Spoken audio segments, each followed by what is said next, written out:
नमस्कार, मैं कोमल झा देश रोजाना के डिजिटल प्लेटफॉर्म पे स्वागत है आपका। आज के बुलेटिन में चलिए जानते हैं दिन भर की खबरें और महत्वपूर्ण अपडेट्स। शुरू करते हैं राष्ट्रीय खबरों के साथ। सबसे पहले बात करें इन दिनों सबसे ज्यादा चर्चा और विवाद में रहने वाला बिल और मनरेगा की जगह लेने वाला बिल जी रामजी बिल पर, जो कि लोकसभा में भारी हंगामे के बीच आज पारित हो गया। एक तरफ जहां पे विपक्ष ने विधेयक की प्रतियां फाड़ते हुए विरोध जताया, स्पीकर ओम बिरला ने कहा, जनता ने आपको यहां पर कागज फाड़ने के लिए नहीं भेजा है, पूरा देश आपको देख रहा है। दूसरी बड़ी खबर आ रही है यूपी से। कांग्रेस ने यूपी में पंचायत और विधानसभा चुनाव से पहले 17 बड़ी रैलियां करने की रणनीति बनाई, जो कि काशी से लेकर गाजियाबाद और लखनऊ तक करने का प्लान है।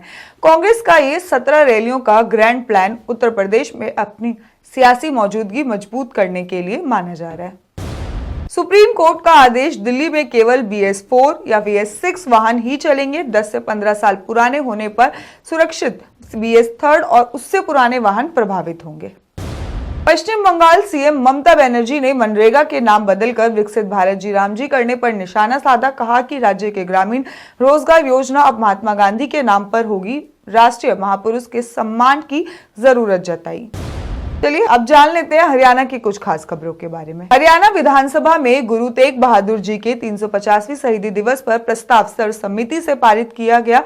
हरियाणा विधानसभा के शीतकालीन सत्र में मुख्यमंत्री नयाब सिंह सैनी ने श्री गुरु तेग बहादुर जी के 350वीं शहीदी दिवस पर एक सरकारी प्रस्ताव किया, जिसे सदन ने सर्वसम्मति से पारित किया। मुख्यमंत्री ने गुरु जी के बलिदान पर धर्म की रक्षा का संदेश को याद दिलाते हुए राज्य को उनकी स्मृति की नई संस्थानें, स्मारक और शौच स्थापित की। इसी के साथ प्रदेश में जन भागीदारी कार्यक्रम जैसे कि रक्तदान, निबंध प्रतियोगिता और मैराथन आयोजित किए गए।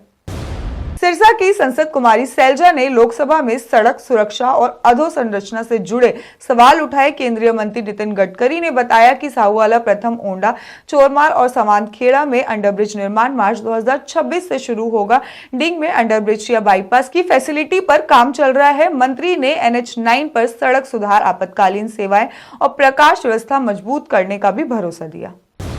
हरियाणा सरकार अलर्ट मोड पर डंकी रूट मामले में ट्रैवल एजेंट पर कार्रवाई की जाएगी। हरियाणा सरकार ने डंकी रूट को बढ़ते मामले देखते हुए उसे रोकने के लिए अलर्ट मोड सक्रिय कर दिया है। अब प्रत्येक जिले में अतिरिक्त उपायुक्त, ADC, लोकपाल बनेंगे और ट्रैवल एजेंट की शिकायतें सुनी जाएगी। नियमों के अभाव से अब तक कानून प्रभावी नहीं था, लेकिन नए आदेश से एजेंटों पर निगरानी और कार्रवाई संभव होगी। इससे अवैध विदेशी यात्रा में फंसे लोग राहत पाएंगे। अंबाला कैंट नगर परिषद में महेश नगर की 20 दुकानों पर कब्जा किया गया। थाने को 2 महीने का समय। अंबाला कैंट के महेश नगर में न्यायालय ने आदेश के बाद नगर परिषद के 20 दुकानों पर ताला लगाकर कब्जा ले लिया। मामला 2015 से विवाद में चल रहा है। अब कुछ दुकानदारों से किराया भी लिया जाएगा। महेश नगर थाने पर कोई तुरंत कार्रवाई नहीं की गई थी। उन्हें नई बिल्डिंग के कारण 2 महीने का समय दिया गया था। नगर परिषद अब दुकानों को किराया देने पर विचार कर रही है।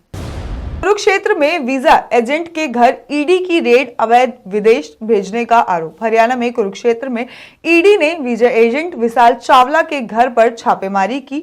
एजेंट का आरोप था कि उसने हरियाणा, पंजाब और हिमाचल के लोगों को अवैध तरीके से विदेश भेजा। जांच में डंकी रूट के जरिए अमेरिका समेत कई अन्य देश भेजे गए लोगों से वसूली की रकम अभी पता लगाई जा रही है। इससे पहले एजेंट के घर में चोरी की घटना भी सामने आई थी। अंबाला की छात्र अनुज ने पेंटिंग प्रतियोगिता में जीत हासिल की। राष्ट्रपति द्रौपदी मुर्मू से सम्मानित। अंबाला के 11वीं के छात्र अनुज ने राष्ट्रीय पेंटिंग प्रतियोगिता जीतकर राष्ट्रपति द्रौपदी मुर्मू से पुरस्कार प्राप्त किया। पिछले 3 साल से पेंटिंग सीख रहे अनुज ने लगभग 1 महीने की मेहनत के बाद यह उपलब्धि हासिल की। स्कूल में उनकी सफलता पर खुशी जताई। अगले सत्र की फीस माफ करने का इनाम दिया गया। अनुज के लक्ष्य आगे भी और मेडल जीतना है। हांसी हरियाणा का 23वां जिला बना। मुख्यमंत्री ने कैबिनेट बैठक में दी मंजूरी। मुख्यमंत्री नयाब सिंह सैनी ने हांसी को नया जिला बनाने की मंजूरी दी, जिससे कि हरियाणा के 23वां जिला बन चुका है। नए जिले में हांसी और नारनौंद उपमंडल होंगे और 3 तहसीलें हांसी, नारनौंद, बास और एक उप तहसील खेड़ी जाबल्स शामिल होगा। प्रस्तावित जिले में हिसार जिले के 110 गांव शामिल किए जाएंगे।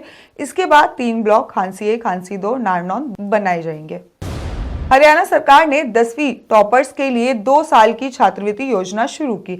हरियाणा में 10वीं कक्षा के टॉप करने वाले 1500 विद्यार्थियों को 2 साल की कुल 12,000 रुपए की छात्रवृत्ति दी जाएगी। यह केवल 11वीं और 12वीं में विज्ञान लेने वालों को मिलेगी।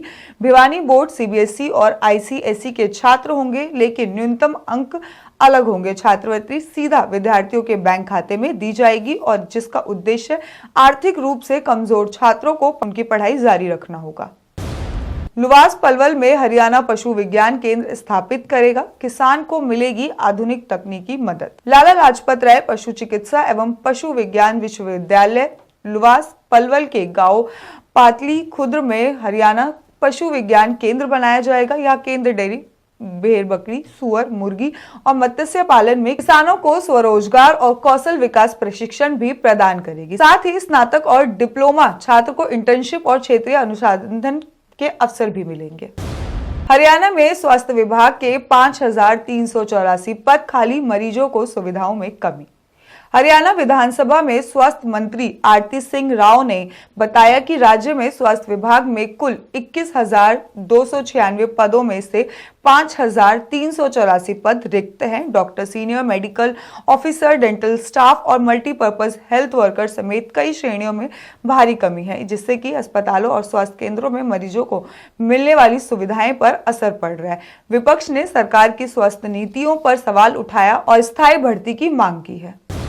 चलिए जानते हैं अब कुछ अंतर्राष्ट्रीय खबरों के बारे में। प्रधानमंत्री नरेंद्र मोदी को ओमान का सर्वोच्च नागरिक सम्मान ऑर्डर ऑफ ओमान द्विपक्षीय संबंध और दोस्ती मजबूत करने के उत्कृष्ट योगदान में सम्मानित किया गया।